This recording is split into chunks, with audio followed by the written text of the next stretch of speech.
अवधूत चिंतन श्री गुरुदेव दत्त। जय जय रघुवीर समर्थ, श्री राम समर्थ। सद्गुरु चरणांना नतमस्तक होऊन आपण या निरूपणास सुरुवात करूया। आज आपण एका महत्त्वाच्या विषयावर बोलणार आहोत की मनुष्याने हे जीवन जगताना तुमच्या जीवनामध्ये तुमच्यासाठी चांगले असणारे लोक किंवा वाईट असणारे लोक या दोन प्रकारचे मनुष्य भेटतात। पण मनुष्याच्या जीवनामध्ये बघा जळणारे लोकसुद्धा असतात। पण या जळणाऱ्या लोकांना आपण ओळखायचं कसं, हा सर्वात मोठा प्रश्न असतो। आणि हा प्रत्येकाच्या आयुष्यामध्ये हा प्रश्न असतो। प्रत्येकाला वाटत असतं की माझ्या आयुष्यामध्ये मी माणसं ओळखायला चुकलो, म्हणून आजपर्यंत मला हे दुःख मिळालेलं आहे। पण आज टेन्शन घेण्याचं काम नाही। आज या निरूपणामध्ये आपल्याला त्या प्रश्नाचं उत्तर मिळणार आहे की तुमच्यावर जळणाऱ्या लोकांना तुम्ही ओळखायचं कसं। म्हणजे आपण आपले काम प्रामाणिकपणे करत असतो, कष्ट घेत असतो, हळूहळू यशाच्या दिशेने जात असतो। पण याच वेळी आहे ना, काही लोक मात्र आपल्या प्रगतीने खुश न होता आपल्यावर सतत जळत राहतात। हे लोक कधीही समोरून बोलत नाहीत, पण त्यांच्या बोलण्यात, त्यांच्या वागण्यातून त्यांची जेलशी दिसूनच येते ना। म्हणजे पण त्याच वेळी आहे ना, मनुष्यानं खचून जाऊ नये। अशा लोकांना ओळखायला शिकलं ना, तर नंतर त्यांची पर्वा करण्याची गरज नाही। म्हणजे काय बरं, आता तुम्ही सुद्धा प्रश्नामध्ये अडकलेले असाल। कधी कधी मनुष्याला आहे ना, हे लोक तुमच्या समोर मैत्रीपूर्ण वागत असतील, पण त्यांच्या मनात मात्र दुसरं सुरू असतं ना। त्यांना तुमचं यश पचत नाही, त्यामुळं आहे ना, ते वेगवेगळ्या युक्त्या लढवून तुम्हाला त्रास देण्याचा प्रयत्न करतात। म्हणजे तुमच्याबद्दल चांगलं बोलायचं नाही, मदत करायची नाही, शक्य असेल तिथे तुमच्या मार्गामध्ये अडथळे आणायचे, अडथळे निर्माण करण्याची ही त्यांची सवय असते। पण अशा लोकांपासून सुटका कशी होईल, हा सुद्धा प्रश्न आहे। पण आज आपण आहोत ना, या जळणाऱ्या लोकांची 10 लक्षणं, त्यांच्यापासून दूर राहण्याचे उपाय पाहणार आहोत। भगवंतांनी आपल्याला हेच सांगितलेलं आहे ना, जिथे दया, क्षमा, शांती असेल ना, तिथे स्वतः भगवंत असतो। म्हणजे कोणी आपल्याला पीडा देत असतो तेव्हा शरीर दुःखानं, मन प्रतिशोधानं भरून जातं, पण आपण प्रतिकार करू इच्छितो आणि हीच आपण सर्वात मोठी चूक करतो। मग नक्की करावं काय, याचा केवळ एक उपाय आहे। सहनशीलता धर्म आहे आणि क्रोध करणं अधर्म आहे, म्हणून उपकार करणं जीवन आहे। परंतु दया करणं धर्मच आहे ना, आणि निर्दयी होणं अधर्म आहे। पण हे सत्यच आहे का बरं? कधी कधी परिस्थिती आहे ना, या भावनांना उलटे करून टाकत नाहीत का बरं? जटायूवर आक्रमण करण्यात आलं होतं बघा। आता आपण रामायणामध्ये जाऊया। जटायू कोण आहेत ते तुम्हाला माहीतच आहे। ज्यावेळी जटायूवर आक्रमण करण्यात आलं होतं ना, त्यावेळी जटायूचा जो क्रोध आहे ना, हा पाप नव्हता, तो धर्मच होता ना। म्हणूनच शेवटी त्यांना भगवान राम यांच्या मांडीवर स्थान मिळालं। आणि काही असेही म्हणतात ना, जे धर्माला सहनशीलता समजून प्रत्येक अन्यायाला स्वीकारतात ना, जर कोणी प्राणी किंवा मनुष्य अकारण आक्रमण करून एखाद्या निर्दोषाचा प्राण घेण्याचा प्रयत्न करत असेल, तर त्याच्या रक्षणासाठी त्याचा वध करणं पाप नाही, तर ती काळाची गरज आहे। जर एखाद्या दुष्टाची मदत केल्यानं सामान्य माणसाला कष्ट किंवा पीडा होत असेल, तर त्याला मदत न करणं हाच धर्म आहे ना। कारण क्रोध हा अस्वीकार्य आहे, परंतु जर क्रोधातून काही शुभ घडत असेल, तर क्रोध आणि शिक्षा हे देखील धर्मसंगत आहेत। म्हणजे जोपर्यंत मनुष्य सत्य स्वीकारत नाही तोपर्यंत त्याला सत्याशी लढण्याची शक्ती मिळत नाही. म्हणजे जेव्हा तुम्ही भोजन करता तेव्हा काय होतं बरं? तुमचे पोट स्वीकारतो की ते भरलं आहे आणि तुम्ही खाणं थांबवता. जेव्हा तुम्हाला झोप येते ना तेव्हा काय होतं? तुमचं मन स्वीकारतो की तुमचं शरीर थकलं आहे आणि त्याला विश्रांतीची गरज आहे. त्याचप्रमाणे जेव्हा तुम्हाला एखादं व्यसन सोडायचं असेल तेव्हा तुम्हाला स्वीकारावं लागतं की आता खूप झालं. मग तो लोभ असो किंवा मद्यपान असो, व्यसनाचा त्याग तेव्हा सुरू होतो ना जेव्हा तुम्ही ते स्वीकारता की तुम्ही त्याच्या गुलामीमध्ये अडकलेले आहात. हे पक्षी पहा, त्यांचं उडणं वायूमध्ये इतकं संतुलित आणि मुक्त असतं ना. तुमच्या मनात ही इच्छा येत असेल की आकाशामध्ये उडण्याआधी त्यांनी पृथ्वीवर किती मेहनत घेतली असेल बरं. किती वेळा ते पडले असतील. त्यांच्या पहिल्या उड्डाणानंतर जमिनीवर उतरताना किती जखमा झाल्या असतील. या उड्डाणाचं आणि या स्वातंत्र्याचं हेच मूळ आहे ना. जर तुम्ही हे देऊ शकता तर तुम्हीही हे स्वातंत्र्य मिळवू शकता. या पक्ष्यांप्रमाणे आपल्या आजूबाजूला जेव्हा तुम्ही एखाद्या यशस्वी माणसाला पाहता ना तेव्हा त्याच्याशी ईर्ष्या करू नका. त्यानं येथे पोचण्यासाठी केलेली मेहनत आहे ना, ती सहन केलेली पीडा ही समजून घेण्याचा प्रयत्न करा. पण आपण काय करतो बरं? आपण त्याच्याकडून प्रेरणा घेत नाही, उलट आपण त्याच्यावर जळायला सुरुवात करतो. मग ते दुःख कोणाला होतं बरं? आपल्यालाच होतं ना. त्याच्याकडून प्रेरणा घ्या, प्रयत्न करा आणि स्वतःशी असे यशस्वी व्हा. म्हणजे आपल्या जीवनाचा मूळ आधार करुणाच आहे ना. करुणा काय आहे बरं? करुणा हा तो भाव आहे ज्यामुळं आपण दुसऱ्याच्या समस्येला समजतो, त्याच्या कठीण परिस्थितीचा अनुभव घेतो आणि त्यावर उपाय शोधतो ना. म्हणजे करुणा ही एखाद्या पशुपक्ष्याच्या प्रती असो किंवा एखाद्या माणसाच्या प्रती असो, ती तुमच्या जीवनातील क्लेश, संघर्ष यांच्यासारख्या भावना दूरच ठेवते ना. ज्या दिवशी तुम्ही दुसऱ्याला करुणेच्या दृष्टिकोनातून पाहाल त्या दिवशी तुम्हाला त्याची समस्या समजेल आणि त्याच दिवशी प्रत्येक संघर्षाचा शेवट होईल. कधी विचार केला आहे का? आपलं जीवनही त्या वाळूच्या घड्याळासारखं आहे. जी वाळू खाली पडली ना ती आपलं भूतकाळ आहे.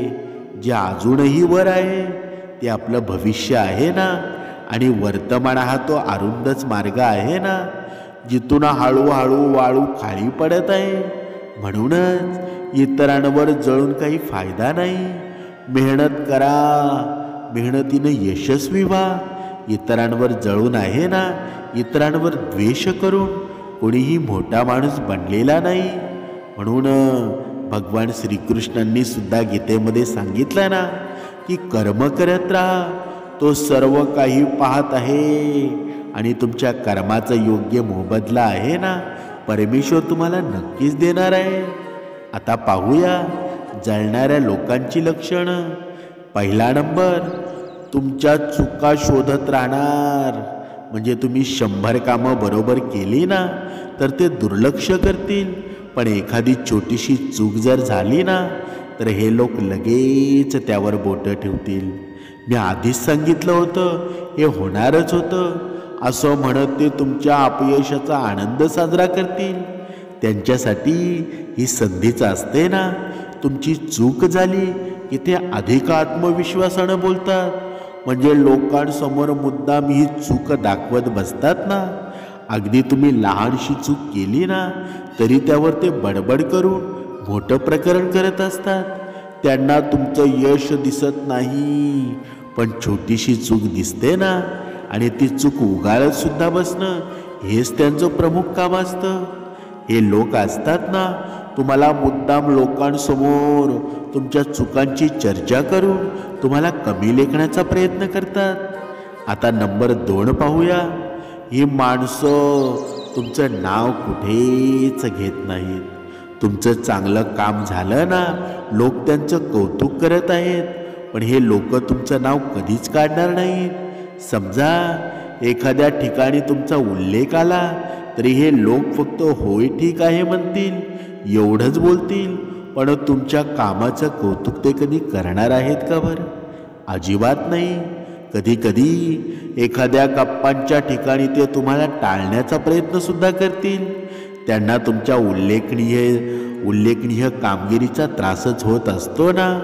अगदी जिथे तुमचं नाव घ्यायलाही हवं ना, तिथेही ते दुर्लक्ष करतील आणि दुसऱ्याचं नाव पुढे करतील. काही वेळा जर त्यांना तुमचं नाव घ्यावंसं वाटलं तर ते तुच्छतेने बोलतील, होय त्यानं ते केलंय काहीतरी, असा थंड प्रतिसाद सुद्धा देतील ना. तुम्ही कितीही मोठं व्हा, कितीही मोठं काहीही केलं तरी त्यांना त्यांचं अप्रूप कधीच नसतं. उलट त्यांना आतून संताप होत असतो. म्हणून अशा लोकांपासून आपण नेहमी दूर राहायला हवं. नंबर 3, हे लोक तुम्हाला फुकटचे सल्लेच देतात ना. असं केलं असतं तर बरं झालं असतं, थोडा अजून विचार करायला हवा होता, म्हणजे अनेक असे प्रश्न विचारतात. हे लोक तुमच्या प्रत्येक गोष्टीमध्ये उगाच सल्ले देतात. त्यांच्या सल्ल्यांचा उद्देश मदत करणं नसतो, तर तुमच्या आत्मविश्वासाला तडा देणं असतो, किंवा तुम्ही घेतलेला निर्णय हा कसा चुकीचा आहे ना हे त्यांना नक्की दाखवायचं असतं. खरं तर तुम्ही काहीही केलं ना तरी यांना समाधान नसतो. म्हणजे तुम्ही नवीन गाडी घेतली, नवीन व्यवसाय सुरू केला तरी ते एखादा तरी दोष काढणारच ना. हा खर्च जास्त झालाय, अजून थांबवायला हवं होतं, वगैरे वगैरे. म्हणजे त्यांचे सल्ले म्हणजे आहे ना फक्त तुमच्या मनात शंका उत्पन्न करण्याचा प्रकार असतो. ही लोक आहेत ना नेहमी स्वतःला हुशार समजत असतात आणि तुम्ही काहीही ठरवलं ना तरी त्यावर उगाचच मत देतात. त्यांच्या सल्ल्याचा जर तुम्ही विचार केला तर तुमच्या मनामध्ये संभ्रम निर्माण होईल आणि तुम्हाला नक्की काय करावं ना हे सुद्धा कळणार नाही. म्हणूनच तुमच्या नवीन योजना, नवीन निर्णय यांना कधीच कळू देऊ नका. नंबर 4 पाहूया. ही जळकी लोक आहेत ना तुमच्याशी चुकूनही डोळ्याला डोळा लावून बोलत नाहीत. हे जळणारे लोक तुमच्या डोळ्यात डोळे घालून बोलत नाहीत, कारण त्यांना त्यांच्या मनातल्या द्वेषाचं ओझं झेपत नाहीत. ते तुमच्या यशाची कबुलीही देऊ शकत नाहीत आणि तुमच्या समोर शांतही राहू शकत नाहीत. त्यामुळं ते तुमच्या समोर टाळाटाळ करतात. कधी कधी तुमच्या समोर असल्यावर त्यांना अस्वस्थ वाटतं. ते इकडे तिकडे बघतील, काहीतरी निरर्थक बोलतील, पण तुमच्याकडे नजर मिळवणार नाहीत. त्यांच्या चेहऱ्यावरचा त्रास सहज दिसून येईल, कारण मनातून जळत असताना आनंदी असल्याचा अभिनय करणं कठीण जातं. अनेक वेळा ही लोक कुठेतरी कोपऱ्यात उभे राहून तुमच्यावर नजर ठेवत असतात. जर तुम्ही त्यांना अचानक पकडलं ना तर ते गोंधळून सुद्धा जातात किंवा काहीतरी वेगळं बोलून विषय बदलतात. अशी लोक आहेत ना आपल्या कामाच्या ठिकाणी किंवा नातेवाईकांच्या आपल्या हमखास भेटतात. पण लक्षात ठेवा एक गोष्ट, यांनी आपल्याला कितीही वाईट दाखवण्याचा किंवा चुकीचा दाखवण्याचा जरी प्रयत्न केला ना तरी आपली दक्षता आपल्याला माहीत असते. त्यामुळं अशी जळकी लोक काहीही म्हणाली ना म्हणून मनाला कधीच लावून घेऊ नका. पण मनुष्य मात्र हारतो कुठे बरं, की तो क्रोधित होतो, त्याचा क्रोध रागामध्ये बदलतो, म्हणजे तो हिंसाचार करायला लागतो. तेथेच तो पूर्ण खचून जातो, तेथेच त्याचा पराभव होतो. म्हणून अशा लोकांपासून वाचायचं असेल ना तर क्रोध कधीच आणू नका. आता 5वी गोष्ट पाहूया. छुप्या पद्धतीनं तुमच्या मित्रांना आणि नातेवाईकांना तुमच्या विरोधामध्ये भडकवतात. ही लोक असतात ना अशा पद्धतीचा निर्णय लगेच घेतात. ही लोक तुमच्याबद्दल थेट बोलत नाहीत, तुमच्या तोंडावर बोलणार नाहीत, पण तुमच्या मित्रमंडळी नातेवाईकांच्या कानामध्ये आहे ना हळूहळू तुमच्याविषयी विष पेरत राहतात. त्याला आता वेळ नसतो, तो खूप बदललेला आहे, त्याला आता जुने मित्र नको आहेत अशा गोष्टी सांगून ते तुमच्या जवळच्या लोकांना तुमच्यापासून दूर करतात. कधी कधी आपल्या मित्रांच्या किंवा नातेवाईकांच्या वागण्यावरून बोलण्यावरून अचानक बदल झालेला दिसून येतो. ते आपल्याशी तुटक किंवा कमी बोलायला लागतात. हे कारस्थान या अशा कुचक्या माणसांचंच असतं ना. म्हणून यांच्यासमोर बोलताना खूप काळजीपूर्वक बोला, कारण यांना राईचा पर्वत करून बोलायची सवय असते. हे तुमच्या जवळच्या लोकांच्या मनामध्ये तुमच्याविषयी संशय निर्माण करत राहतात. जर तुम्ही लक्ष दिला नाही ना तर त्याचा परिणाम तुमच्या संबंधांवर सुद्धा होतो. कारण त्यांना हे माहीत असतं की जर तुमच्या लोकांना ते तुमच्या विरोधामध्ये वळवू शकले ना तर तुम्ही हळूहळू एकटे पडाल. अशा लोकांपासून सतर्क राहा आणि जे नातेवाईक किंवा मित्र खऱ्या अर्थाने तुमचे आहेत ना त्यांच्यावर लक्ष ठेवा. आता 6वी गोष्ट पाहूया. तुमच्या गोष्टींना कमी लेखतात आणि तुलनेत दुसऱ्यांना मोठं करतात. म्हणजे ज्यांच्याशी आपलं पटत नाही त्यांच्याशी मुद्दाम बोलायला जातात. म्हणजे जळणारी लोक तुमच्या मेहनतीचं आणि तुमच्या कर्तृत्वाचं कधीच कौतुक करणार नाहीत. त्याऐवजी ते तुम्हाला कमी दाखवण्याचा प्रयत्न करतील. हे काही मोठं नाही, इतरही लोक हे करू शकतात असं म्हणत ते तुमचं महत्त्व कमी करतात. म्हणजे जर तुम्ही काहीतरी नवीन केलं तर ते लगेच कुणाच्या तरी यशाचं उदाहरण देतील आणि म्हणतील तो किती मोठा झाला आहे बरं, तुला अजून बरंच शिकायचं आहे. ते तुमचं मनोबल खच्ची करण्याचा प्रयत्न करतात. कारण तुम्ही जर खचला ना तर त्यांना आनंद मिळतो. कधी कधी ते तुमचं काम दुसऱ्या कोणासोबत तुलना करून मुद्दाम लहान असल्यासारखं भासवतात. अमुक व्यक्तीनं हे खूप आधी केलं होतं असं म्हणत ते तुमच्या प्रयत्नांची किंमतच कमी करतात ना. म्हणजे त्यांचं एकमेव ध्येय असतं की तुम्हाला असं वाटायला लावणं की तुमचं यश म्हणजे काहीच नाही. असे लोक आहेत ना तुमचं चुकूनही कौतुक करणार नाहीत, पण दुसऱ्यांना मात्र मोठं दाखवतील. आपल्यासमोर दुसऱ्यांची ते किंमत वाढवतील. त्यांच्या बोलण्यातून असे शब्द असतील ना की ज्यामुळं तुम्हाला वाटेल की तुमचं यश काहीच महत्त्वाचं नाही.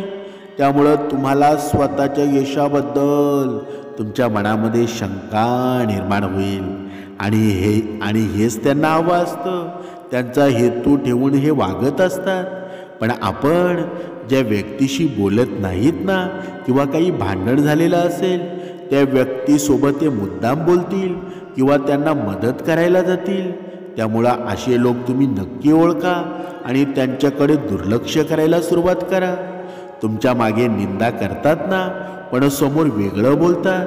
ही लोक तुमच्यासमोर काही बोलणार नाहीत पण तुमच्या मागून तुमच्याबद्दल वाईट बोलत राहतील. त्यांच्या बोलण्याचा एक विशिष्ट डावपेचच असतो ना, ते सरळ दोष देणार नाहीत पण इतरांच्या मनामध्ये आहे ना तुमच्याविषयी संशय निर्माण करतील. त्यानं खूप यश मिळवलं पण त्यात काहीतरी गडबड असेल अशा वाक्यातून त्या हळूहळू आहेत ना लोकांच्या मनामध्ये विष पेरायला सुरुवात करतात.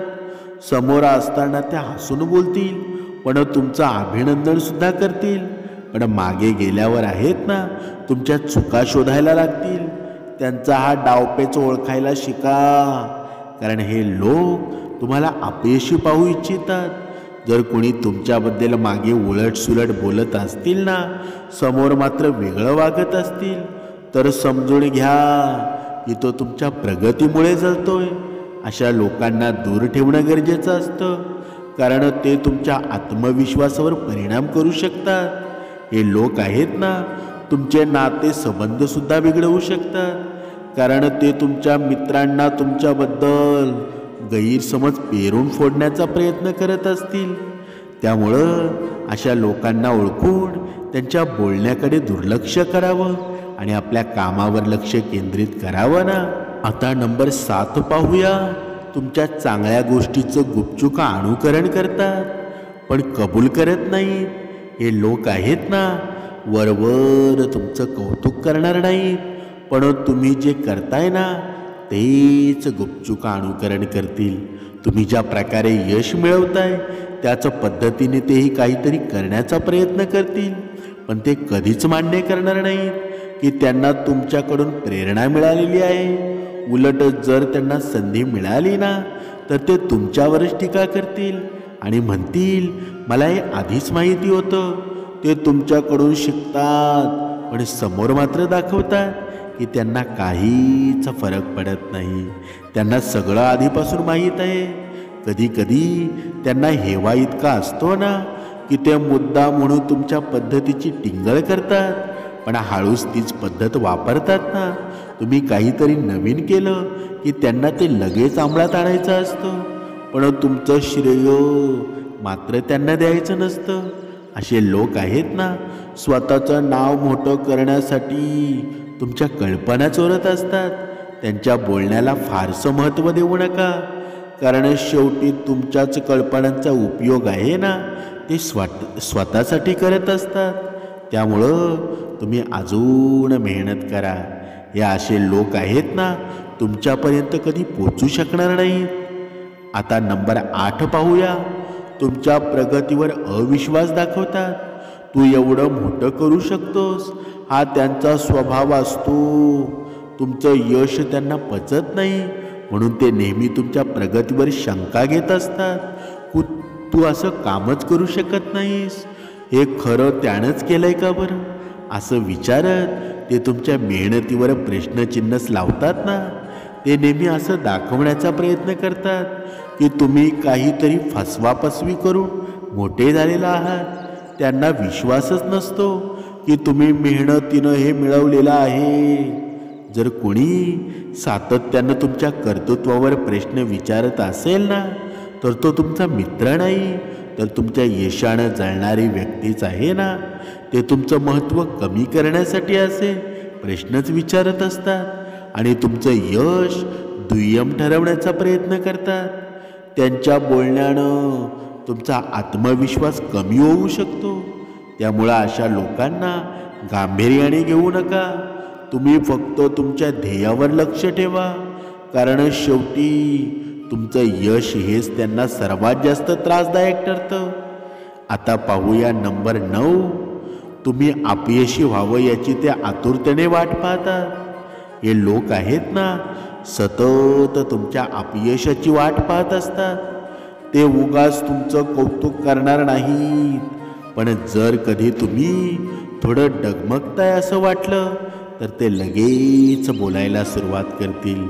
बघा ना, मी आधीच सांगितलेलं होतं, असं म्हणत ते तुमच्या अपयशाचा आनंद साजरा करतात. त्यांना तुमची प्रगती सहन होत नाही, पण तुमचा अपयश हे त्यांच्यासाठी एक प्रकारचा आनंद असतो. जर तुम्ही कधी कोणत्या संकटात सापडलात ना तर ते मदत करणार नाहीत, पण तुम्ही अजून खाली कसे जाल ना याचं निरीक्षण करत राहतील. असे लोक आहेत ना तुमचं खचणं पाहून खुशच होतात ना, कारण त्यांना वाटतं की आता तुम्ही त्यांच्यासारखे सामान्य राहिला. म्हणजे त्यांना तुमच्या अपयशाची जाणीव करून द्यायची असते, पण जेव्हा तुम्ही परत उभे राहता ना तेव्हा त्यांना तीव्र त्रास होतो. तेव्हा तुमच्या चुकांवर तुम्ही आहे ना शिकून पुन्हा उभे राहा आणि या लोकांच्या अपयशांवर पाणी फिरवा. म्हणजे या लोकांच्या ज्या अपेक्षा असतात ना त्यांना तुम्ही चुकीच्या ठरवा. तुमचा अपयश आहे ना त्यांना फक्त काही काळासाठी आनंद देईल, पण तुमचं यश आहे ना त्यांना दीर्घकाळ जळवेल. म्हणजे समर्थांनी सांगितलंच आहे ना, जगात असे लोक अनेक असतात. जेव्हा तुम्ही मोठं काहीतरी करण्याचा प्रयत्न करता ना तेव्हा अशी लोक समोर येतात आणि तुमच्या मार्गात अडथळे निर्माण करण्याचा प्रयत्न करतात. पण लक्षात ठेवा, जळणं ही त्यांची समस्या आहे, तुमची आहे का बरं? अजिबात नाही ना. अशा लोकांकडून काही शिकायचं असेल ना तर ते फक्त एवढंच शिका, ते जिथे थांबले ना तिथे तुम्ही थांबायचं नाही. त्यांच्या टीकेकडे लक्ष न देता त्यांच्या टोमण्यांकडे दुर्लक्ष करून फक्त तुमच्या स्वतःच्या यशाकडे लक्ष द्या. ही जळणारी लोक आहेत ना कोणत्याही परिस्थितीमध्ये तुम्हाला थांबवू शकत नाहीत. जोपर्यंत तुम्ही स्वतः थांबत नाहीत ना, त्यांच्या बोलण्यानं तुमचं मन विचलित होऊ शकतं. पण तुम्ही जर मनाने मजबूत राहिलात तर तेच लोक एक दिवस तुमचं कौतुक करतील. तुम्ही फक्त तुमच्या ध्येयाकडे लक्ष केंद्रित करा. अशा लोकांना उत्तर द्यायचं असेल तर ते तुमच्या मोठ्या यशानं द्या. यशस्वी लोक कधीच जळत नाहीत, ते दुसऱ्यांना प्रेरणा देतात ना. त्यामुळं तुम्ही यशस्वी बना आणि स्वतःच्या कर्तृत्वानं उत्तर द्या. शेवटी लोक काय म्हणतात ना, याला अजिबात महत्त्व नाही. पण महत्त्व आहे ते फक्त तुम्ही काय साध्य करताल. म्हणजे दररोज आपण विविध सकारात्मक विचारांसह भेटतो. तुमचंही जीवन असंच सकारात्मक विचारांनी भरून जावो. तुमच्या मनातील सर्व इच्छा कायमच्या पूर्ण व्हाव्यात हीच सद्गुरूचरणी प्रार्थना करतो. आणि तुमच्या जीवनामध्ये तुम्ही खूप यश प्राप्त करा. रोज ब्रह्ममुहूर्तावर उठा, उपासना करा, रोज श्रवण करा. जेवढं होईल तेवढं भगवंताचं नामस्मरण करा. बघा तुमचं जीवन सुंदर होऊन जाईल. अवधूत चिंतन. श्री गुरुदेव दत्त.